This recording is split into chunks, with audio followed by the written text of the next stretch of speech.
Enquanto ocorria a corrida pelo ouro em Minas Gerais, que inclusive vai forçar a coroa portuguesa a emitir uma série de decretos que limitava a quantidade de portugueses que saíam de Portugal com destino ao Brasil para se aventurarem na mineração, para não haver o total despovoamento do território, os colonos também estavam chegando na região norte do país, onde estavam as fronteiras do Brasil com as possessões espanholas e francesas, como é o caso da Guiana Francesa. O norte do Brasil, onde ficava a região da floresta amazônica, era também uma região que interessava a ingleses, holandeses e franceses, que inclusive já organizava as primeiras expedições para cá.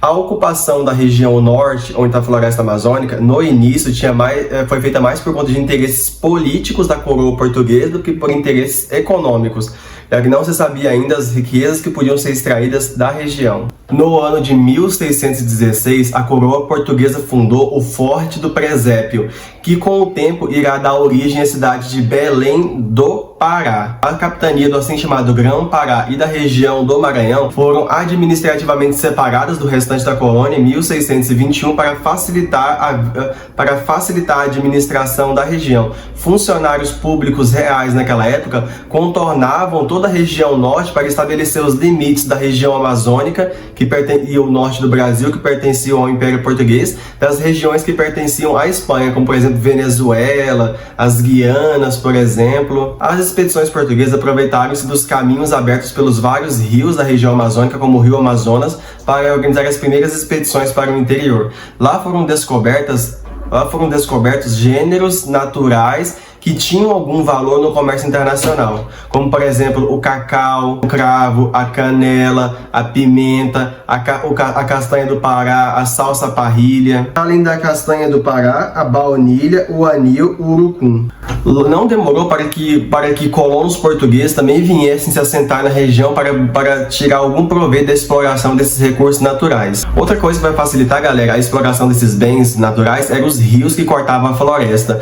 Os rios eram utilizados através das embarcações como mecanismos que escoavam a produção retirada da floresta até o porto de Belém, onde esses produtos podiam ser exportados para a Europa. Algumas ordens religiosas, como os jesuítas, os franciscanos e os carmelitas, foram essenciais para a colonização da floresta. Em muitos casos, eles foram os primeiros que chegavam em tais regiões com o objetivo de catequizar as populações indígenas, as chamadas missões jesuíticas no norte do país. Muitas dessas ordens religiosas fundaram verdadeiros aldeamentos que concentravam milhares de indígenas. Muitos colonos que vieram para o norte tentavam utilizar o trabalho escravo dos indígenas da região para coletar esses bens naturais para exportação, chamadas especiarias do sertão. E os padres das ordens religiosas muitas vezes também utilizavam a mão de obra desses indígenas para coletar alguns gêneros naturais de exportação. A renda obtida por esses gêneros de exportação eram suficientes para manter as aldeias jesuíticas das missões, e também era suficiente para formar a fonte de renda dessas ordens religiosas. No início, galera, tentou-se utilizar a mão de obra indígena de forma escrava na região. Como era uma atividade diferente da grande lavoura, que os indígenas não estavam acostumados, como era uma atividade mais semelhante ao seu modo de vida, que envolvia entrar na mata para procurar esses gêneros naturais, ou então envolver-se na caça e na pesca, que eram atividades nômades às quais os indígenas estavam mais acostumados, a resistência à escravidão aí foi menor. No entanto, galera, o Marquês de Pombal, futuramente, o primeiro-ministro de Portugal, vai proibir completamente a escravização dos povos indígenas que eram cristianizados na região do Amazonas. E em quase tudo eles eram legalmente equiparados aos colonos brancos, o que fazia com que o colono português ali instalado não pudesse mais utilizar sua mão de obra de forma escrava. Então ele tinha que ser pago, embora às vezes ele fosse mal pago pelos colonos portugueses, submetido a regimes de trabalho muito grandes, o que o colocava quase que numa situação de semi-servidão. Além Além da busca desses gêneros naturais na floresta, como o cacau, a pimenta, a salsa parrilha e outros gêneros produzidos na floresta interessaram muito ao colono português, como por exemplo a pesca do peixe, que era salgado, ressecado e vendido, por exemplo a coleta de ovos enterrados pelas tartarugas das praias que existiam na floresta amazônica, a derrubada de madeiras de qualidade para serem vendidos para a construção de móveis. Eram atividades que não tinham tanto valor econômico quanto a exportação de açúcar e quanto a exploração de ouro, prata e de diamantes no centro-oeste do país, mas que faziam pequenas fortunas para os colonos que ali estavam.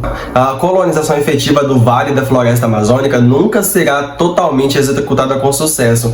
Alguns colonos portugueses até tentaram instalar ali algumas grandes fazendas para a plantação de monocultura da cana-de-açúcar, como havia dado certo no litoral do Nordeste. No entanto, galera, a floresta de vegetação extremamente densa e semi-aquática não permitia a instalação de grandes fazendas. Era muito comum, galera, na floresta amazônica, além de terem muitos rios, períodos de cheia dos rios em que ocorriam muitas enchentes que desfiguravam as bordas dos rios, moviam grandes massas de terra e reconfiguravam toda a floresta.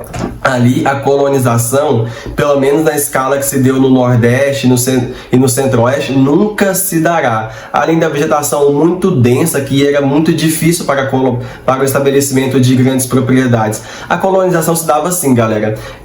Então não se deu uma colonização efetiva como em outras regiões. Os colonos vinham, faziam com que seus trabalhadores percorressem vastas regiões procurando gêneros colocados aonde o acaso os colocou na floresta, mas o estabelecimento de grandes fazendas não ocorreu. Calcula-se que por volta de 1740, mais de 50 mil indígenas estavam distribuídos em aldeamentos abertos por franciscanos e jesuítas. Muitos desses aldeamentos indígenas vão dar origem às cidades do norte do país, da região do Pará, do Amazonas. Depois que os jesuítas vão ser expulsos de todo o Império Ultramarino Português aqui no Brasil e em outras regiões, esses aldeamentos passaram a ser controlados por funcionários da coroa, e muitos desses aldeamentos vão dar origem a cidades no norte do país hoje em dia.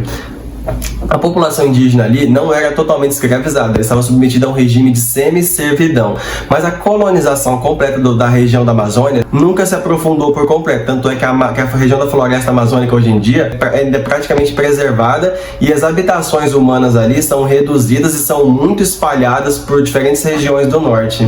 No finalzinho do século XIX, início do século XX, com a Revolução Industrial na Europa e nos Estados Unidos, outro produto muito procurado na região da Amazônia vai ser a seringueira, que produziu látex de extração para a produção de borracha usada na produção automobilística americana.